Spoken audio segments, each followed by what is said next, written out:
వాడు చచ్చిపోని కేసీఆర్ రాని ఎందుకట్లా వాడు ఇస్తలేడు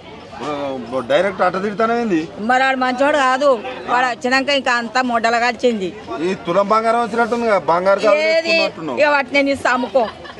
అమ్ముకో తులం బంగారం ఇస్తారా మనవరాళ్ళకు మనవాళ్ళకు ఇస్తలేరు ఆ గ్యాస్ 500కి ఇస్తా అన్నాడు అవి ఇస్తలేడు పింఛను ఇస్తలేదు ఇక బియ్యం 60 రూపాయలు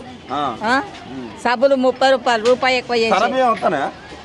ఆడేడు ఇస్తుండని సన్న బియ్యం ఇస్తాడు పేదోళ్ళకు ఇస్తలేడు సన్న బియ్యం కూడా రావట్లేదు ఎట్లా ఉంది పరిపాలన ఎట్లా ఉంది రేవంత్ రెడ్డి పరిపాలన మంచిగా లేదు మంచిగా లేదు బేరం మంచిగా లేదు వ్యాపారం అయితే లేదు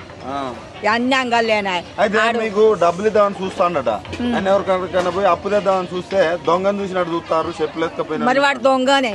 ఎందుకట్లా మరి వాడు దొంగతనం చేసే బతికినోడే రేవంత్ రెడ్డి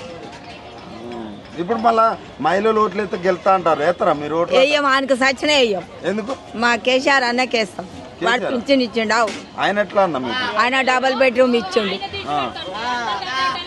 అంటే మన రెక్కలకు పెట్టుకోవాలి అంతేనా